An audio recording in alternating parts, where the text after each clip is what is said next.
Hey, what is going on, guys? How is everybody doing? In this video, we will be breaking down in a live research session the fight between Ariane Carnelossi, who is making her UFC debut this weekend at UFC Mexico City, against Angela Hill. And obviously, Carnelossi is taking this fight on short notice. Angela Hill was originally scheduled to fight Estela Nunes. So let's just have a quick search to try and find out when this fight was made, to see how long Ariane Carnelossi has had to prepare for this fight. So it looks like around about the 13th of August this fight would have been scheduled. Yeah, so around about the 13th of August. So Ariane Carnelossi is going to have over a month to prepare for this fight, which isn't ideal. Obviously, at least a 2-3 month training camp would be good, but Carnelossi stepping up this weekend on short notice. How is everybody doing, though? Everybody doing good? Everything sounding good? Cool. I'm hopefully going to do another 2 of these videos today, so I'm going to try and smash through this one as quickly as possible, get another couple of research videos out today. So the first thing to go over is obviously how have both these girls prepared to fight at a high altitude in Mexico City, right? Obviously it's a high altitude climate, which can have a significantly negative effect on a fighter's cardio, especially if they don't go out and acclimatize that altitude early enough. So we know that Angela Hill has been in Mexico City for a while. When we broke down the fight between Jeremy Stephens and Yair Rodriguez, we saw Angela Hill in loads of Instagram pictures with Jeremy Stephens. Of course, they train at the same gym in San Diego at Alliance MMA. So she is over there at the moment with Jeremy Stephens. We can't know, he's not actually in this picture. There are a couple of other UFC fighters competing on this card in this picture, though. Here we've got Martin Bravo, Sahara Eubanks, Marco Polo Reyes. Anybody else? I know Brandon Moreno is chilling with them. Here's a picture with Jeremy Stephens on the left there, Sahara Eubanks, Wilson Rice, Angela Hill. But we can see that Angela Hill's been preparing for a while. So here is a picture of her on a flight to Mexico City on the 25th of August. So looks like Angela Hill will have gone out for, about a month early to climatize to competing in a high altitude climate, which is great. Nice to see that she is prepared.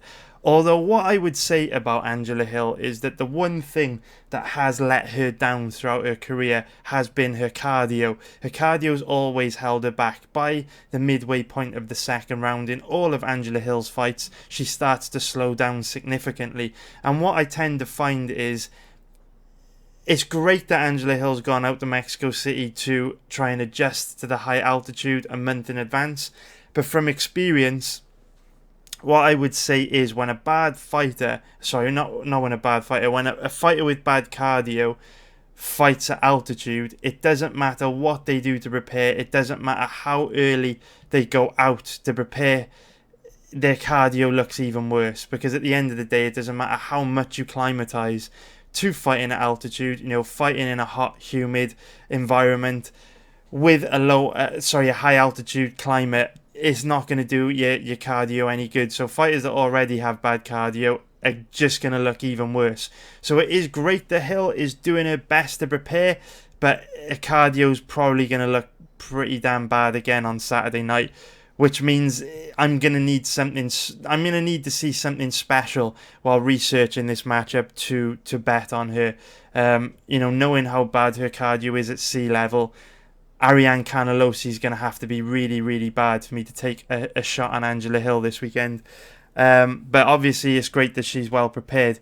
In contrast, we take a look at Ariane Carnelossi. I haven't been able to really find out too much about her training or really where she trains. Looks like she splits her training up across a few camps. I know she spends a little bit of time at Nova União in Brazil, but trains around a few smaller different gyms in Brazil.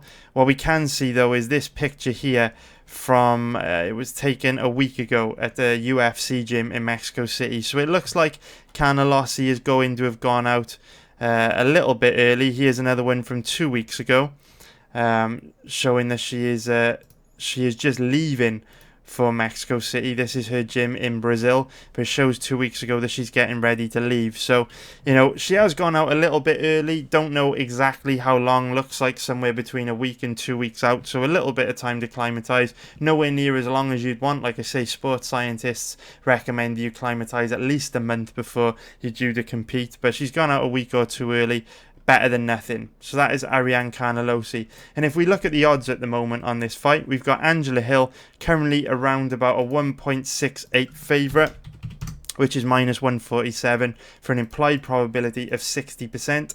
And if we look at Carnelossi, her odds are around about 2.30, which is plus 130 for an implied probability of 43%. So the bookies roughly capping this 60-40 in favour of Hill in that ballpark. So remember, when we're looking at betting opportunities on this fight, the only questions we really need to ask ourselves is, based on the footage that we see in a few moments from Carnelossi, does Hill have better than a 60% chance of winning? Does Carnelossi have a better than 43% chance of winning?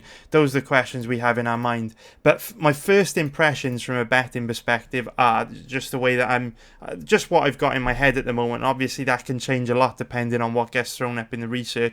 But my initial thoughts on this fight are, it's very unlikely I bet Angela Hill here, because at a 60% implied probability, we've got to cap her at 65 to 70% to get any value. And knowing that she gasses out in all her fights, I'm going to need to see something really, really special to pull the trigger on her here, because like I say, her cardio is likely to be even worse at high altitude. Ariane Carnelossi, I don't know anything about her. I've never seen her fight. When I watch her fight now with you guys, it's going to be the first time I ever see her compete. But she's an underdog, and that's interesting to me, because even though this is her UFC debut, she's taking it on about a month's notice. Massive percentage of fighters lose when they make their UFC debut. As an underdog, it's tempting, because I do expect Hill to gas bad in the second round on Saturday night. So really excited to see what we get from Carnelossi here. Has only fought a very low level of opponent. You look at the win-loss records, but at the end of the day, fights aren't fought on paper. They are fought in the octagon. So let's see what we get when we take a little bit of a look at Carnelossi's past fights. And what I will do, boys, you leave any questions you've got about this fight in the live chat, and as the fight's going on, I will do my best to answer them. Let's see if we've got any already before we get into it. Let's take a little look here. Any questions? No, let's get into it. Let us go. So the first fight we're going to watch, remember, I've never seen any footage of Ariane Carnelossi before. The first fight we're going to watch is Ariane Carnelossi against Katlyn Souza from May this year, so only 4 months ago. Let's take a look, see how it goes. Katlyn Souza with a record of 8-1, so not bad. Carnelossi is the girl with the cornrows here. Let's see what she brings to the table. Very intrigued by this one. Straight away catch her opponent with a big right hand. First things I'm noticing, first impressions, she's got the old Jessica Andrade body type, the Jessica Andrade stance going on, standing right in front of her opponent, landing big shots here. First thing I'm noticing about her is that she's pretty muscular for a female fighter. I saw that in the pictures of her when I was trying to find images to make a thumbnail out of, actually. But she is a very muscular girl. We can see that she is pretty big, and obviously all those muscles do take a lot of energy to be able to fight at a high pace with muscles like that. So that's another thing to bear in mind here. Obviously she's got that muscular frame, and with this fight being at high altitude, how's her cardio going to hold up in that climate, especially if she's only been out there for a couple of weeks. But another thing I'm noticing is that she does seem quite small. So what is her height? Yeah, 5'2". So she's 5'2". Oh, Angela Hill's 5'3" as well, so not a massive size difference there. But that's the first thing that jumped out at me. She does look quite short here. But I am liking her striking from what I've seen so far. Fast hands, mixes things up nicely where she snuck a decent leg kick in there. But I am interested to see how her cardio holds up here, because she has started this fight at quite a high pace. She's already thrown a lot of shots, and she's fighting with a high output, coming forward very aggressively. How is she going to look for 15 minutes fighting at this pace? I'm guessing she's going to look all right, because she got a third round stoppage here with a body kick, which means by the third round of the fight she must have had a decent amount of snap in her kicks to get a finish out of her opponent in the third round. So cardio must be pretty decent here, but we will see how it holds up. Looks like her opponent has weathered the early storm here after suffering a knockdown in the first 20 seconds when Carnelossi came out the gate very, very aggressively.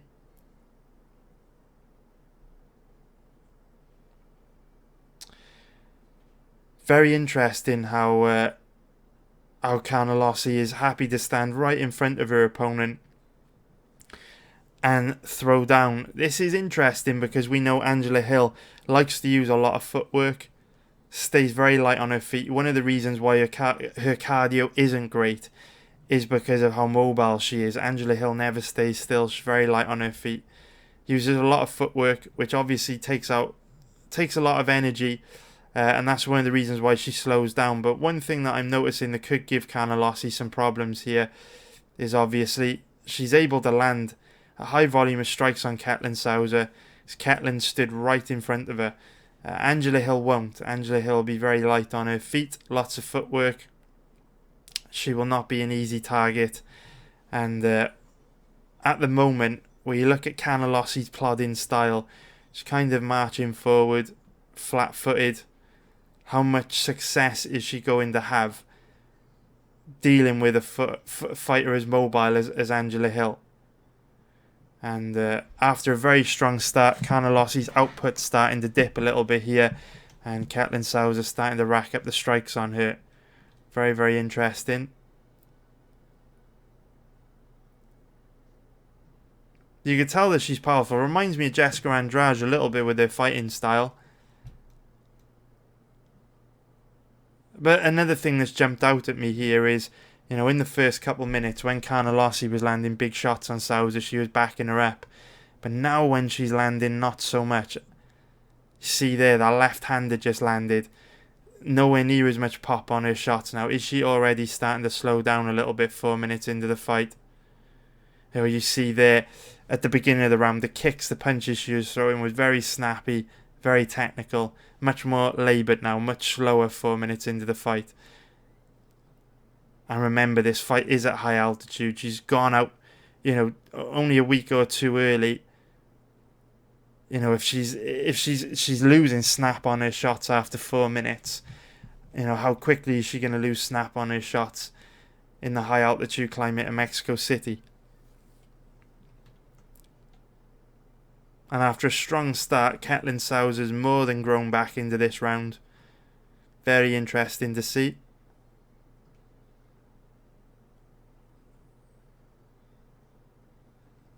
Carnelossi's decent though.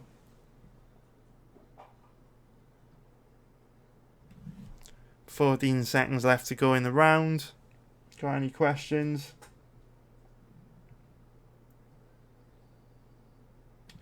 GLR. Angela Hill trained more in high altitude for sure. We know that Angela Hill went out to Mexico City. Well, it will be about a month come fight time, a month in advance, but difficult to gauge what that actually means because Angela Hill's usually got pretty bad cardio, so it's likely to be much worse on Saturday night, irrespective of how much work she's put in. So let's get into this second round. See what we've got going on here in the second.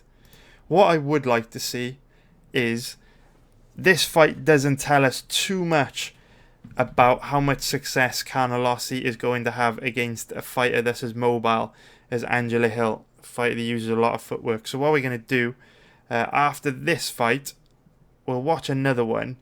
We'll watch her last two fights, And then what we will do is just skim through some of her past fights to see if we can find any of her past opponents to use a lot of footwork to maybe give us some clues as to how she's going to do against Angela Hill.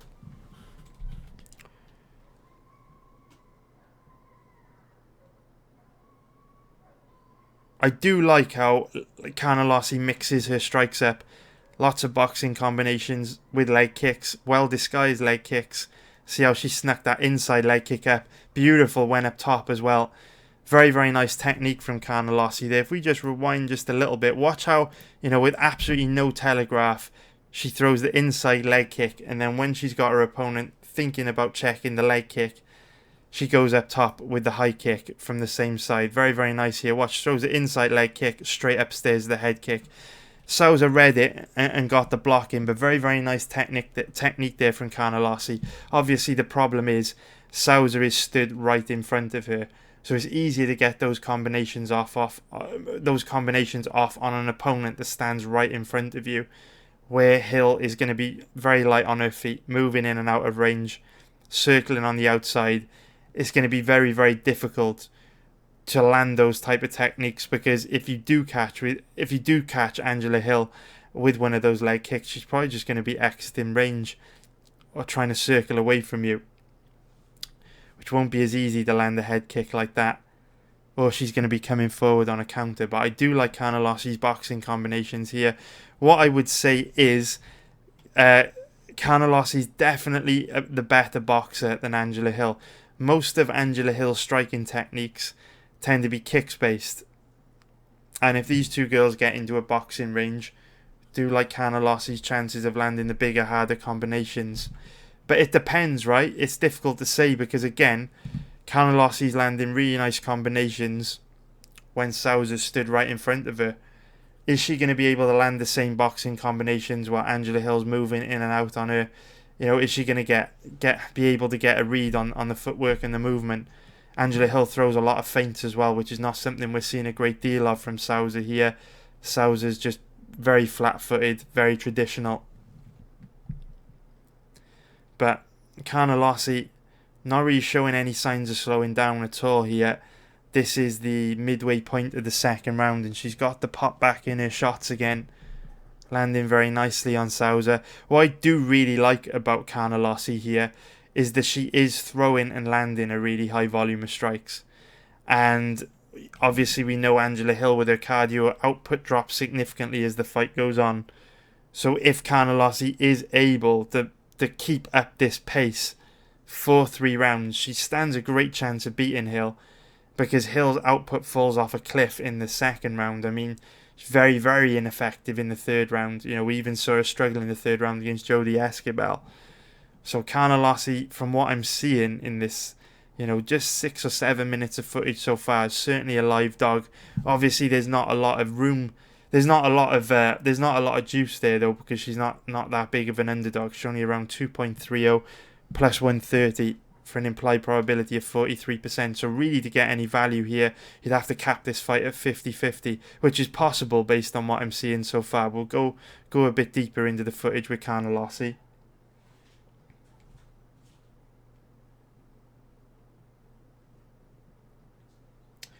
Yeah, with GLR is saying that Carnelossi might have T-Rex arms, which is a really good point. We don't know what her reach is.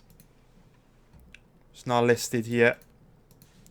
Angela Hill's got a 64-inch reach, but even though both girls are pretty much the same height, it is a good point that Carnelossi does look like she's got short arms. And again, obviously with Angela Hill using a lot of footwork, being so mobile, bouncing in and out of range, liking to be all the way outside of her opponent's range or all the way in, having short arms isn't great, because when Hill is trying to land that jab and then get on her bike and get back out of range before Carnelossi can counter, it's not good if you've got short arms. And that's what at the moment is really the main unanswered question we've got here, because it's quite a nice stylistic matchup for Carnelossi, this, where Souza is literally standing right in front of her. And also, not that it'll matter against Angela Hill. We don't know anything about her grappling.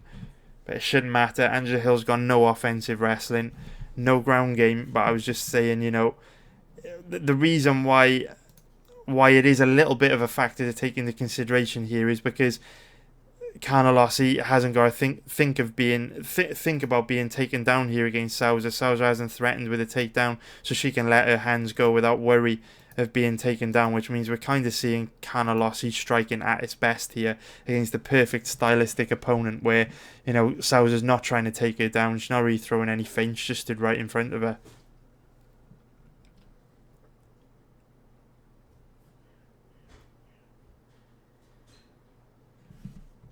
And Green Skyline bringing up a really good point as well, because Sousa, like he's made the really good point, Sousa does look like she's got a decent bit of power here. She's busted Carnelossi's nose up. She's sitting down quite hard on her shot. She seems to have decent technique, and she still looks fresh here in the third round. And I hate to use this expression, but it's one of the best ways I can describe Angela Hill, is that she has pillow fists, to be fair. I mean, if we look at Angela Hill's record, she's primarily a striker, and I don't think she's ever finished a fighter with strikes in the UFC. This will be her 1, 2, 3, 4, 5, 6, 7, her ninth fight in the UFC. She's never finished an opponent with strikes before. The last time she finished an opponent with strikes was outside of the UFC in Invicta 3 years ago, over 3 years ago now. So, very, very good point there from Green Skyline. And she's probably just going to be able to walk through Angela Hill's shots, no problem, as Angela Hill doesn't really have the power to hurt her.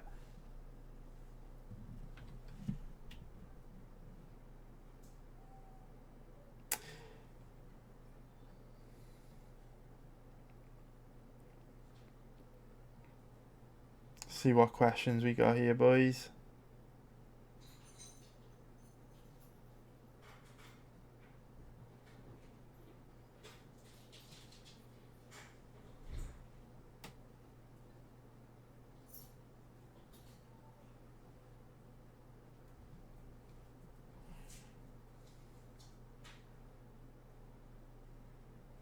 So Moy's audio is saying that Carnelossi has lost some size.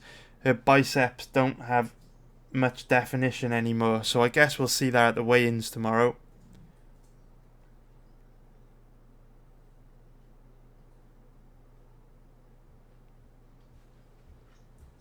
And Green Skyline also just saying that Hill gets pretty sloppy after the first round, which I definitely agree, which is why I'm interested in Carnelossi as the underdog. Very nice outside leg kick there. She gets a finish any second now. And to stop an opponent with a body kick in round 3 is quite impressive, because by the third round you'd think you'd be too tired to generate enough power in a body kick to hurt your opponent that bad. So I'm quite interested to see the finish here. Very nice outside leg kicks landing for Carnelossi. But Ketlin Sousa looks decent here. Sousa's actually a decent fighter. And Carnelossi's still throwing very nice combos. And she's eating a lot of shots as well, showing her toughness off. But the main thing that bothers me about a Carnelossi bet, very nice outside leg kick as well, which won't be easy to land. Very nice, again, another very hard outside leg kick, but it won't be easy to land those on Hill. So obviously Hill uses a lot more footwork, whereas with Ketlin Sousa standing right in front of her, very nice body kick lands there for Sousa. But what I am liking here from Carnelossi is that this fight's been a bit of a war. She's eaten a lot of shots and she's still in there, still throwing a high volume of strikes, hasn't really slowed down. She's taken a lot of damage, hasn't deterred her though, she's still there. And this finish should be coming up any second now. Very interested to see this. Sousa's just switched to the southpaw stance, which opens her body up to the power right kick of Carnelossi. Is that where the body kick finish comes from? Notice how she's gone back to orthodox now. Just thinking, if her body opened up from southpaw, that would leave her wide open to the body kick. Ooh, there it is. Strange. What happened there? Let's have another look at it. Didn't look anything that significant, really.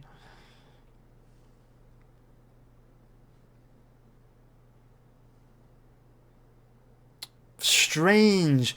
So it was like a teep kick, like a front kick. Just didn't really seem to have much power on it. It was more of a range-finding kick. Very, very strange finish, that. Here it comes. Do we get a replay from a different angle? That was bizarre. Any different angles? Seemed a bit more powerful from that angle. Let's take a look. Bit more powerful here. Difficult to see from that angle. Let's see the other angle. Strange. Dug the toes right in. But, I mean, we'd seen Ketlin Souza eat all kinds of big shots up until that point, and nothing really seemed to hurt her that bad at all. So a strange finish there. See if we got any questions after that fight before we go on to the next one.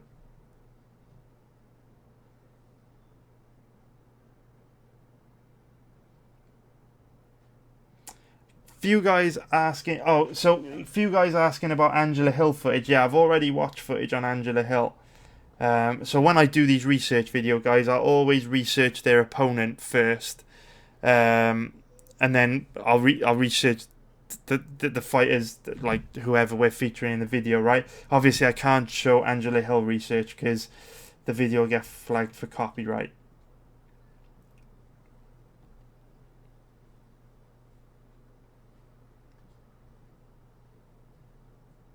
And Green Skyline bringing up another really good point here in saying that we just saw Carnelossi start to use loads more leg kicks in the third round than she did in the first and second, and that's significant because by the third round of her fights, Angela Hill's footwork has usually gone completely out the window because she's too tired by that point to use the footwork. So she's going to be wide open to the leg kick in the third round. Might be difficult to land it in the first and second where she's moving a lot, but in the third she should be very vulnerable to it. Rizla7 is asked about the Europa League games tonight. Yeah, I've got a couple bets on the Europa League, mate. I am taking both teams to score in the Frankfurt versus Arsenal game, and I'm taking Roma to win straight at home. The odds aren't great, but I'm taking those two bets, and I'll just stick to live betting for the rest of it. Lots of games tonight. Haven't done good at all betting on the Champions League. So I am hoping to make some money tonight. This is the first losing week I've had on football since the beginning of the season. So haven't done good at all on the Champions League so far this week. So hoping to make a bit of money tonight and put a dent in the losses.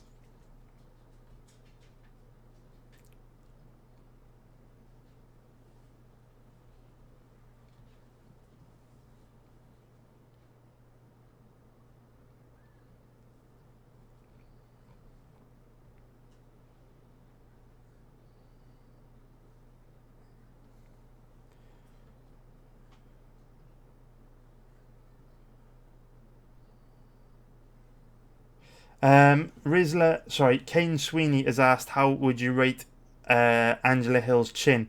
I think Angela Hill's chin is amazing. I really do think Angela Hill's chin is amazing. Remember her fight against Jessica Andrade? She ate absolute bombs and hung in there. So yeah, Angela Hill's chin is for reals. I don't see Carnelossi being able to get a finish. Yeah, Angela Hill's chin is for reals. Haven't done the Tyson Nam fight yet, Monity, but I will, dude. I will get to it. Because Tyson Nam's making his UFC debut, it'll be one of these research type videos for the Tyson Nam Sergio Pettis fight. So here is the next fight we're going to watch from Carnelossi against Joyce Mara. Split decision win from back in November 2018. So coming up to almost a year ago. So let's take a look at this, and then what we'll do after skimming through this fight is we will just go and try and find some past opponents that use the stay light on their feet and have some footwork like Angela Hill, because the Ketlin Souza fight doesn't tell us too much about what Carnelossi is going to look like against a more mobile opponent. Let's just have a little look at who this girl is. So she's 6-3. 6-3, cool. Let's have a look.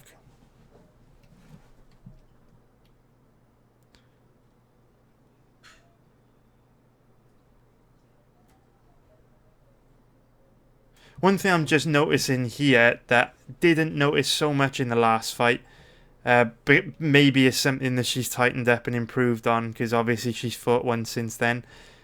When she was stood right in front of Mara, she kind of had her chin really high up and exposed, and you saw Mara able to land on her quite easily and snap her head back. It's not something I really noticed in the Sousa fight too much.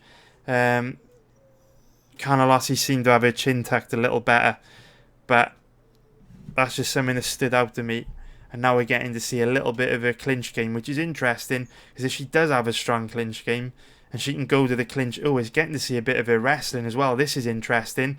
Very, very nice, because obviously Angela Hill does have bad takedown defense and a really low level ground game. So very nice high crotch takedown there from Carnelossi, straight into half guard.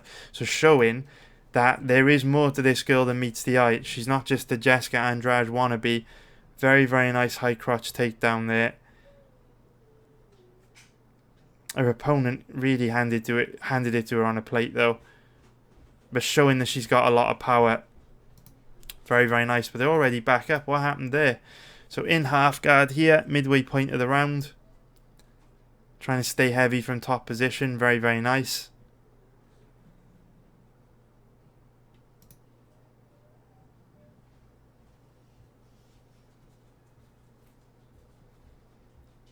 And here, Carnelossi showing some bad fight IQ by actually giving Mara space to work her way back to her feet. I absolutely hate it when fighters do that, because let's face it, Mara was offering absolutely nothing off her back.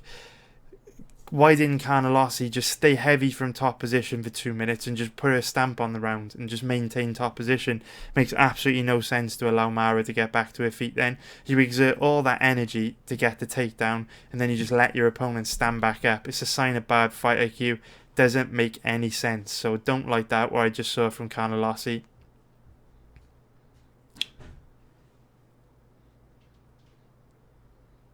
So a little bit more footwork here from Mara. Obviously we saw Sousa standing right in front of Carnelossi, whereas Mara is trying to circle a little. Shoots in on a super half-assed takedown attempt there. Never going to complete that, and Carnelossi should be able to clear her legs and get out of this quite easily. Very nice, pushing down on the head, and they're back up. So this has been a strong round for Carnelossi so far. She's obviously got the wrestling advantage. She's stronger in the clinch.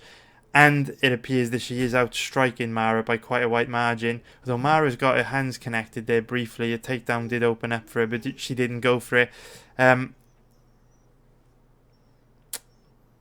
Yeah, I mean, for me, it looks like Carnelossi's in total control here. So I'm interested to see what happens in the second and third round and make this turn into a split decision win. As that would indicate that if the judges are spot on, this is a close fight. And so far, I'm seeing Carnelossi control the striking and grappling exchanges. So I'm wondering what changes here.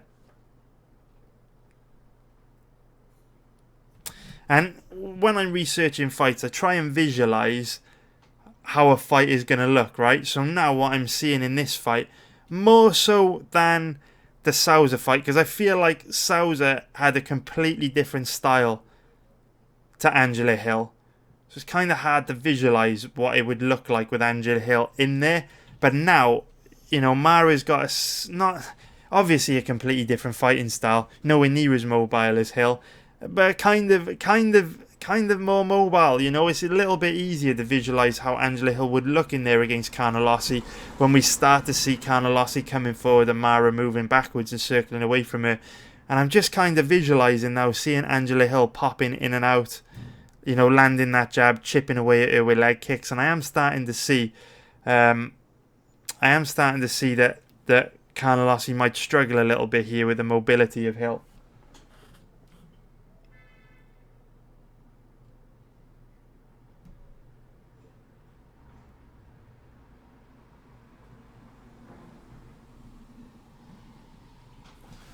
Neighbours home from work. Sorry guys for any background noise. Don't know even if you can see the neighbour coming home from work. I think my big fat head is in the way. So here again, Carnelossi sitting down very hard on her shots, and Mara just choosing to just stand right in front of her. So what I'm seeing here is We kind of saw it in the last fight. You know, she did get a knockdown on Sousa in that first 30 seconds, but as the fight wore on, Sousa and Mara don't seem to be respecting her power too much. So, does she have that much power in her hands? Mara in on a single leg here, giving Carnelossi something else to think about.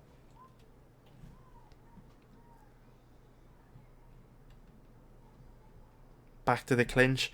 I mean, Carnelossi's had a bit of time controlling Mara in the clinch, but she doesn't look super strong in this position at all. I mean, she doesn't really look to get control of Mara's body. And I was just about to say before she disengaged, I was just about to say that Mara can get out of this position anytime she wants to. Carnelossi didn't really have much in that position. She didn't when she went to the clinch in the first round as well. So actually what's decent here is we have seen a style similar to Angela Hill's here, Mara. Obviously it's a bargain basement version, nowhere near as fast, nowhere near as sharp or technical. You know, not as mobile and light on her feet, but at least we've seen how Carnelossi deals with a counter-striking style a little bit. There's been a little bit of counter-striking from Mara at times. But it's pretty much clear. We know what we're going to get to with... we know what we're going to get from Carnelossi. It's quite often now we've watched... Quite obvious, sorry. We're into about... We've watched about 23, 24 minutes of her now. And her game plan seems to be walk her opponent down and try and punch him in the face. That's pretty much it. Jessica Andrade style. Compact muscular frame. Looks like she does have a heavy top game. But possibly reluctant to use her grappling. Because we saw her go for 15 minutes against Sousa and not attempt a single takedown. Here she's only gone for one takedown. And let her opponent back up very, very quickly. And Mara just not respecting her power here at all. You know, Carnelossi might be one of those fighters that looks compact and powerful, but Mara doesn't seem bothered by her power at all, walking right through those shots, walking her down.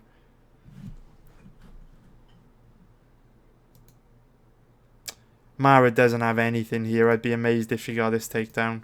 So that's why I'm skipping ahead. Really doesn't have anything. You can't even gauge Carnelossi's takedown defense on that position because you could see Mara had absolutely nothing with that single leg takedown. Carnelossi's base was just too strong. She was never going to get it.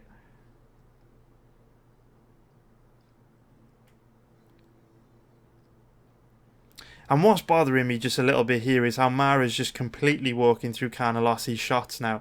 You know, we saw there Carnelossi landed a very big right hand, but didn't deter Mara. She's still coming forward and outstriking Carnelossi by a wide margin in this round. But even though this fight's been contested at a crazy pace, not like Carnelossi's slowing down that much at all. As we go into the third round now. Mara coming right out after her. Both girls looking sharp, light on their feet.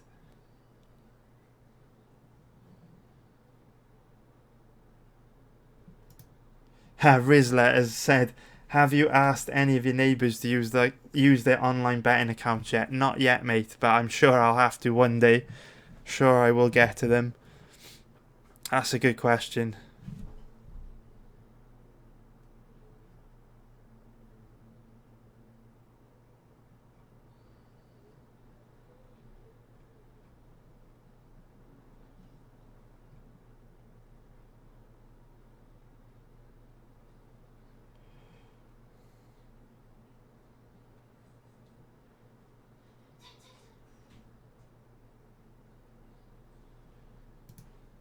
So Mozer has said that Hill's fight against Carnelossi should play out similar to Hill's fight against Andrade. I think it depends though, because with Andrade we know that she can fight at a high pace for 25 minutes, no problem. But remember, Carnelossi is taking this fight on a month's notice. It is at high altitude, and this is the first time she's going to be competing under USADA. Obviously, I don't want to point the finger, but her body type, if we pop her into Google, bam, bam, bam, bam, bam, bam. If we look at her body type, it shows up better in pictures, but you can see that she's very, very muscular. So, you know, don't want to accuse anyone of anything, but maybe she's used PEDs throughout her career and she won't look as good on Saturday night. So also, she does look like a big girl. You know, will she struggle to make weight? You know, she is only a straw weight and she does seem very, very big. So, lots to think about. Look at that, though. This is the third round, right? This is the third round, and she literally throws Mara around like a child there. Look at how easily she tosses Mara. Watch this. Still has enough explosive energy and athleticism and power in the third round just to throw her into the cage. So I would say that Carnelossi's cardio, to be able to get a body kick finish in the third and to be able to toss her opponent around like that, her cardio's got to be pretty legit. It's got to be, even like with a fighter this muscular, you wouldn't expect him to be able to have enough energy to do that in the third round of a fight. And remember, just remember what we've seen in the second round. Mara walking her down, throwing a very, very high volume of strikes, making her work. This fight has been contested at a super high pace. Angela Hill cannot fight like Mara. Mara's output is way higher than Angela Hill. You saw at the beginning of the third round, you know, Mara came out of her corner all guns blazing with a capoeira low stance. You're not going to see that from Angela Hill, especially at high altitude. She doesn't have the cardio. So, Carnelossi's super interesting here. She really is super interesting. This is an interesting fight. I really feel like there's a good chance this is going to be one of those close, competitive female fights where someone wins a split decision. You probably see... If I'm trying to predict this one now, right, what I'm probably thinking is more likely is Carnelossi struggles in the first round because fighters, when they make their debut, often start slow, takes them a little while to get going. And Angela Hill's obviously very, very mobile, very, very tricky in round one. Lots of footwork, lots of jabs, lots of movement.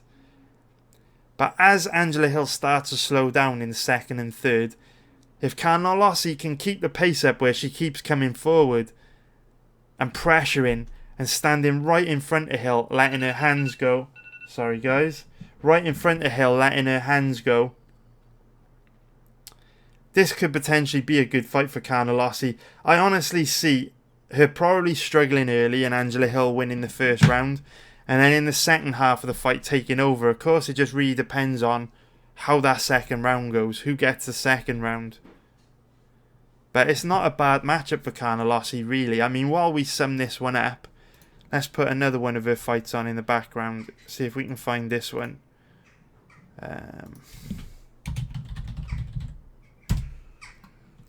See if it's available online. It's not. What about this one?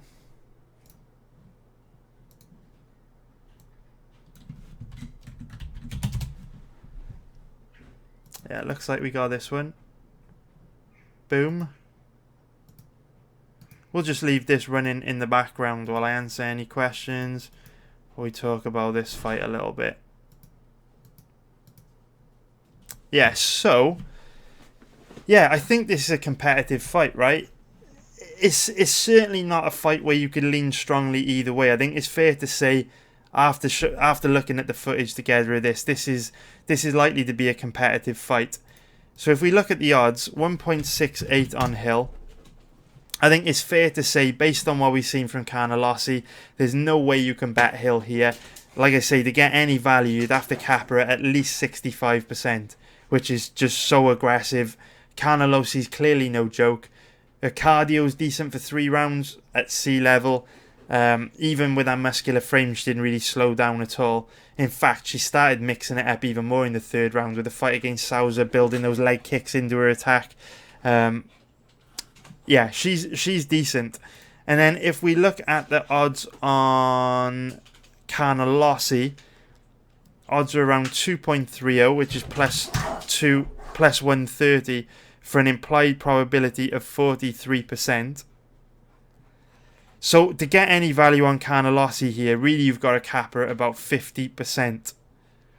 So obviously there are a few issues here with capping her at 50%. First issue being, she's taking a fight on short notice. She's only got a 1-month training camp. Second issue is that she has only gone out to Mexico City a week to 2 weeks early to adjust to the high altitude climate. Third issue is it's a UFC debut. Massive percentage of fighters underperforming their UFC debut. Another issue, she looks like a potential steroid user. This is her first fight under strict USADA drug testing. You know, we saw, the best example of this I can think of is Ariane Lipski. In KSW, she was fast, explosive, powerful. She was running through girls. Whereas when she came to the UFC, quite flat. No athleticism, no explosive power. Look completely different. So there's 4 big red flags there. And also, Angela Hill is a moving target. She's difficult. It's difficult to land clean and hard on Hill early in the first half of the fight. How much footwork she uses, how mobile she is. She's got a very nice jab. So what do we think, guys? What do we think? I'm not going to be betting this based on what I've seen. This is one of those fights, though, where that's not enough. That's not enough. That's almost enough. Yeah, if I could get Carnelossi in this region, I would probably take a gamble on her, a small gamble. But the way I look at it is, I think this is just going to be one of those really close women's MMA fights where someone wins a split decision. And if you're betting on Carnelossi at odds of 2.30, which is plus 130, you're not getting an amazing deal in a close fight. It's really a marginal position to put your money in, so I am going to pass on this one. But I could see why people would bet Carnelossi. Definitely don't get why people are betting Hill. Her odds have declined ever since they were released. I don't get that. I think Hill's quite a bad bet based on what we've seen. But I could definitely see why people would bet Carnelossi. Let's rewind a little bit. It's not for me personally, but I could see why. Certainly a good one for live betting. See if we got any questions before we wrap this video up. Green Skylines asked, will you break down Askarov versus Moreno? Yeah, man, for sure. I will do it in a video like this, as long as Askarov's past fights are available online. Let's have a very quick look. Askarov. Let's have a little look, shall we?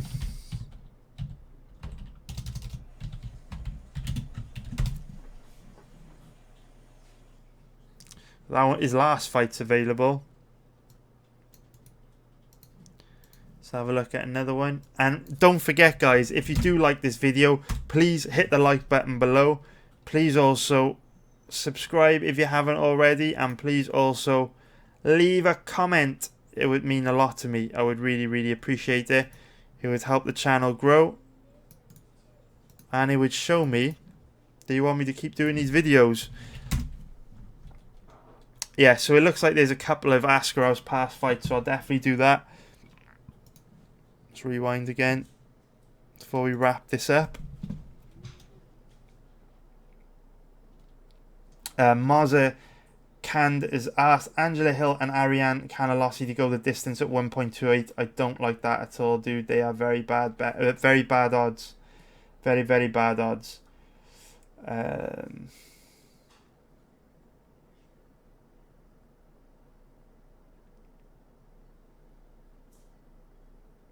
Yeah, Frank Pierce said, I feel like Angela Hill would be easy to lift up and dump on the ground for Carnelossi. Just wish she would have kept top position instead of getting up. Yeah, I agree, man. I agree. I definitely agree, mate. It would be quite an easy path to victory for Carnelossi if she used her wrestling, but it's not a good sign where she really only attempted one takedown against Mara. In that second round where Mara was coming forward and walking her down and throwing a high volume of strikes and putting a lot of pressure on her, that was Carnelossi's opportunity to change levels, go for a takedown, and alleviate the pressure. So, very, very... Cease, I'm trying to do a fucking video, man. Go take your teddy out there, dude. Jesus, sorry guys. See, I'm trying to do a video. Sorry guys, my dog thought it'd be a good idea to play in the middle of the video. He's really rude, he should know better. Been doing these videos for like 6 months now. What else have we got?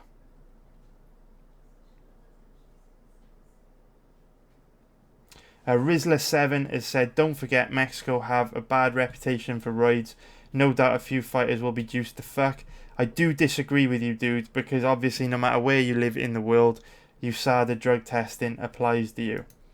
So, yeah, that doesn't really mean much.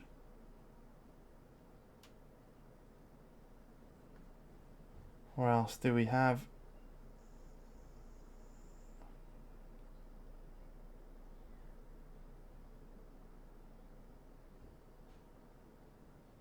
So Michael Juan has said there, it looks like Carnelossi starts strong, then eases off in the middle of the fight and then comes strong at the end, which could work out well if she matches up with Hill. That's a really good point, man. That is a really, really good point, because we know Hill's worst round is the third when she starts to slow down. So a strong finish for Carnelossi is good, and hopefully she can start the fight strong enough to win the first round. I just think it's really going to be a coin flip, because it's all going to come down to that second round, really.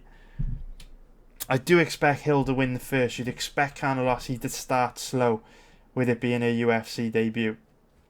So Jack Attack said, there's my doppelganger working in the local HMV. Where do you live, man? Where do you live? Maybe it's me. Maybe I don't. Maybe I'm not a programmer after all. Maybe I work in HMV. You never know. You never know, dude. If you say you live in Newport or Cardiff, that's obviously a big red flag.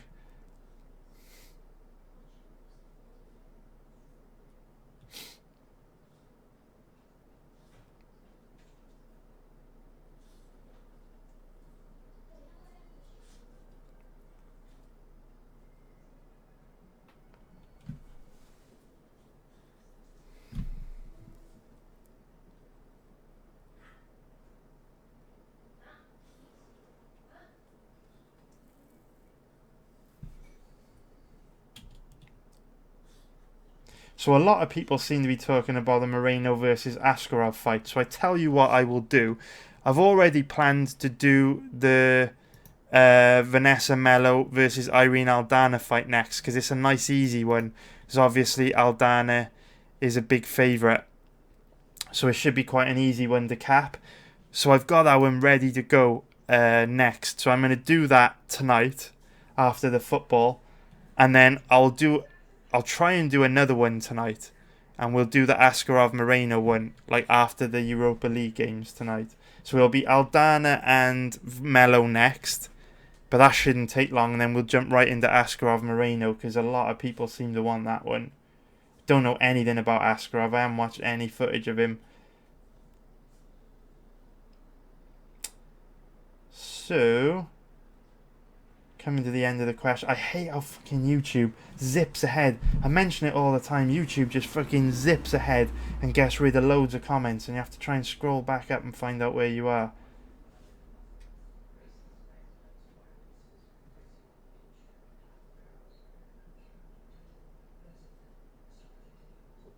Quincy Pignola has said that Angela Hill never wins these tough fights. Doggo pass. Definitely agree with you, man, in the doggo pass thing. I wouldn't bet Hill here for sure.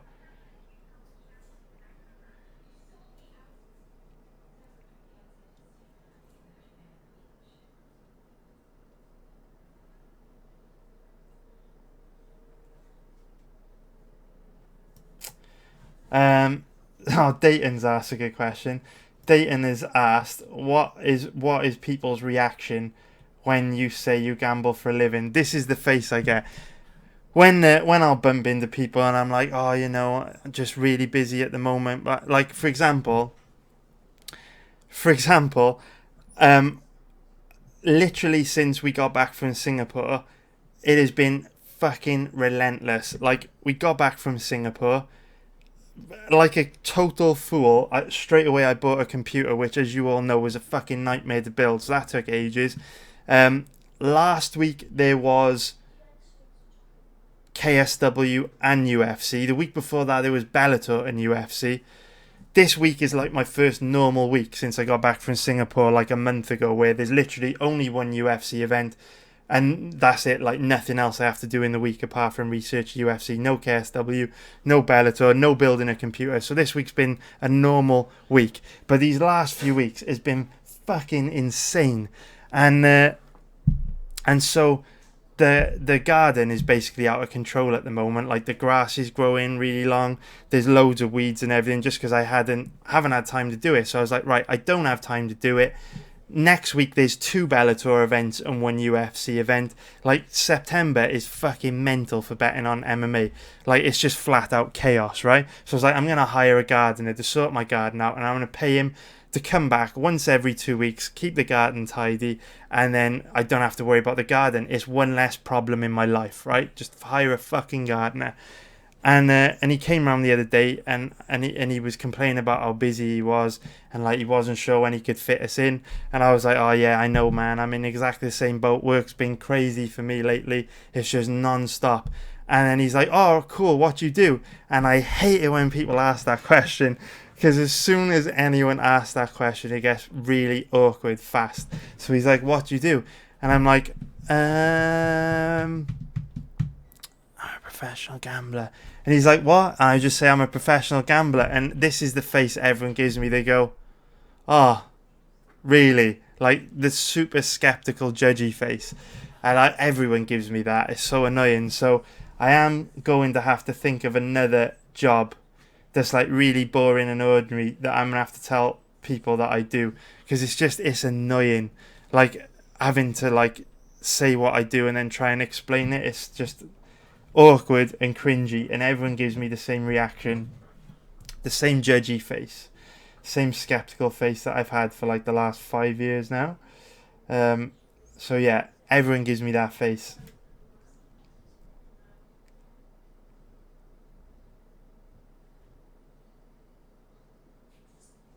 So Brandon C has said Hill had a long training camp and has definitely adjusted to altitude, while her opponent is coming in on short notice unadjusted. Why not take Hill? So I mentioned this at the beginning of the video, dude. It doesn't really matter, in my opinion, how long Hill has spent adjusting to the high altitude climate. When a fighter has bad cardio and then they go and fight in high altitude, their cardio just gets worse. Doesn't really matter how they prepare for it, because at the end of the day, I know Hill's been training at altitude for a month, but she's got bad cardio, and it ain't going to get any better fighting in a hot, humid, high altitude climate. It's just going to get worse. So it doesn't really matter how she's prepared. Her cardio is probably going to look shit on Saturday night.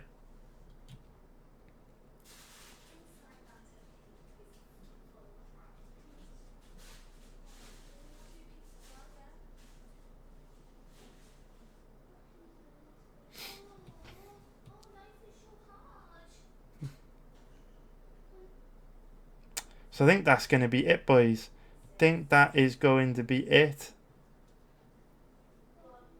Yeah, that's it. I'm going to go with that, Jack. From now on, I'm just going to tell people that... from now on, I'm going to tell people that I work in HMV. Rambo, I can't tell him I'm a YouTuber, mate, because I would feel like a fraud. Do you know why? Let me show you. For anyone that wants to know about the YouTube ad revenue, check this out. Can't tell people I'm a YouTuber, because check out how much money I made last month. So, almost 40,000 views in the last 28 days, and I made $77 in ad revenue. Absolutely shocking. Oh, you can't even see it. Sorry, guys. There you go. $77 ad revenue for a month's work. It's fucking hard work as well, man. These videos take a lot of time and energy to put together. So I can't say I'm a YouTuber. That would be a lie. It's going to be a long time before I earn enough money from YouTube to call that my living.